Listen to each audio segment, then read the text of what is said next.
Good morning students, welcome back to online classes. This video is for class 7th. Subject is English reader. Beta, as you know, our chapter 2nd is going on and we have completed some part of chapter 2nd. So beta, take out your book and open chapter 2nd. See beta, previous video में हम complete कर चुके थे यहाँ तक, ठीक है। अब कंटिन्यू करते हैं।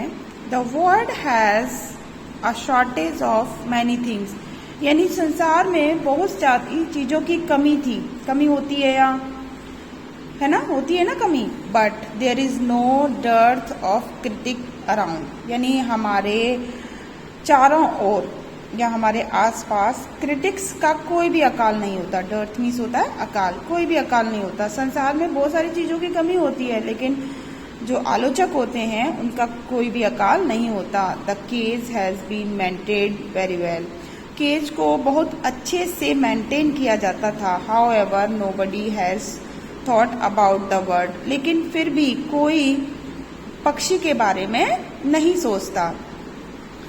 द क्रिटिक्स सेड, क्रिटिक्स ऐसा कहते थे। Within no time the words of the critics reached the ears of the king. He called for his nephew. What is this I hear, dear nephews? What about the word? He inquired. Within no time, यानी बिना किसी समय लगे, जो शब्द थे कि पिंजरे को तो अच्छी तरह देखभाल किया जाता है लेकिन पक्षी की कोई भी देखभाल नहीं करता, तो ये जो शब्द थे वो बिना किसी देरी के राजा के कानों में पहुंच गए। He called for his nephews, उसने अपने nephews को बुलाया। What is this, ये क्या है? I hear, जो भी मैंने सुना है, dear nephews. What about the bird, पक्षी के बारे में क्या है, मतलब पक्षी की हालत कैसी है, वो कैसा है, ये उसने जानकारी की। Now turn the page. The nephews replied, जो nephews थे उन्होंने उत्तर दिया। Your Majesty, Maharaj, don't believe these fault finders, ये जो फॉल्ट फाइंडर्स हैं यानी जो गलती निकालने वाले हैं, इनकी मत सुनो, इन पर भरोसा मत करो। If you want to know the truth please call upon the goldsmith, the pandits, the scribes, all the maintenance and service workers of the cage, ask them yourself.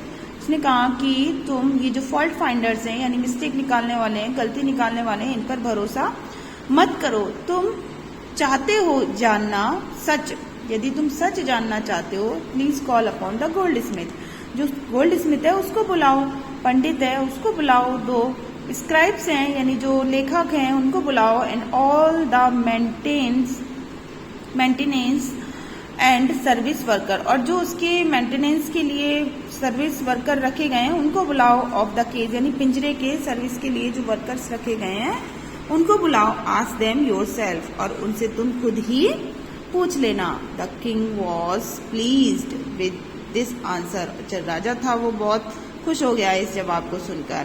And the nephews were rewarded with thick gold chain, और जो nephews थे उनको एक मोटी gold की चैन इनाम में दी गई। Next, the king wanted to see for himself the scope of this project and appreciate the pace at which learning was being imparted, यानी अब राजा चाहता था खुद देखना कि जो प्रोजेक्ट यानी उसकी जो योजना थी, परियोजना थी, उसकी गति क्या है, वह किस तरीके से चल रही है, उसका जो एरिया है या फिर मतलब किस तरीके से वह चल रही है, ये जो प्रोजेक्ट था वो किस तरीके से चल रहा है। एंड अप्रिसिएट द पेस, और जो उसकी चाल थी, पेस मीन्स होता है चाल या गति या स्थिति जो है उसकी वह कैसी चल रही है। Eight which learning was being imparted, यानी जो शिक्षा दी जा रही थी वह किस गति से चल रही है, राजा खुद देखना चाहता है। सो वन डे, इसीलिए एक दिन, विद हिज मिनिस्टर्स एंड कर्टियर्स, तो अपने मंत्रियों और दरबारियों के साथ, इंटो का मतलब होता है बेटा पीछे पीछे चलना, मतलब एक के पीछे एक, ठीक है। तो वो इस टो में चलते हैं। The king paid a visit to the building, राजा उस बिल्डिंग में जाता है वेयर द केज वॉज, जहां पर केज था, पिंजरा रखा गया था, उस बिल्डिंग में जाता है. His arrival was announced with a cacophony of hundreds of musical instrument. उसकी जो आने की अराइवल मैंने वो आ रहा था, उसकी जो आने का अनाउंसमेंट कर दिया गया था, उसके आगमन का अनाउंसमेंट कर दिया गया था विद द कैकोफोनी. कैकोफोनी होता है बेटा कोलाहल, बहुत तेज आवाज में, of hundreds of musical instrument, बहुत सारे म्यूजिकल इंस्ट्रूमेंट के साथ उसके कोलाहल का मतलब उसके आगमन का कोलाहल यानी बहुत ज्यादा अनाउंस कर दिया गया था. ठीक है. Next, the pandit immediately began chanting mantra and all present there raised their voices and shouted जय महाराज जय महाराज. और जो पंडित थे वो उन्होंने तुरंत इमीडिएटली यानी तुरंत बिगेन चांटिंग मंत्र उच्चारण शुरू कर दिया. ऑल प्रेजेंट देयर, और जो भी वहां पर प्रेजेंट थे, रेज्ड देयर वॉइस, उन्होंने भी अपनी आवाजें जो थी वो बढ़ा दी. एंड शाउटेड, और चिल्लाने लगे जय महाराज, इस तरीके से वह चिल्लाने लगे. लुक योर मेजेस्टी, देखो महाराज, सच अ ग्रांड अरेंजमेंट, कितना बड़ा अरेंजमेंट इसके लिए किया गया है. The sounds of teaching are also grand, the king remarked. अब किंग ने, जो राजा था, उसने टिप्पणी की कि जो सिखाने की, जो इसको टीचिंग यानी करवाई जा रही है, जो शिक्षा इसको दी जा रही है, उसकी आवाज भी बहुत तेज है या बहुत उच्च है. Not only the sounds of teaching, but the meaning behind those sounds are also ground. The nephews boasted. न केवल टीचिंग की साउंड, बल्कि जो इसके पीछे जो इनको सिखाया जा रहा है ना, बट द मीनिंग बिहाइंड दो साउंड्स, यानी उन जो मतलब जैसे जो भी मंत्र उच्चारण सिखा रहे हैं, जो मंत्र सिखा रहे हैं, उसका जो मीनिंग है, उसकी साउंड भी क्या है, बहुत तेज है, अच्छी है. मतलब द नेफ्यूज बोस्टेड, नेफ्यूज ने सेखी बघारते हुए कहा, यानी बढ़ा चढ़ाकर बोलते हुए कहा. The king was immensely thrilled, अब जो राजा था वह बहुत ही ज्यादा खुश हो गया. With all the arrangements made to educate the bird, यानी सारे अरेंजमेंट जो किए गए थे पक्षी को एजुकेट करने के लिए, राजा उनको देखकर बहुत ज्यादा खुश हो गया.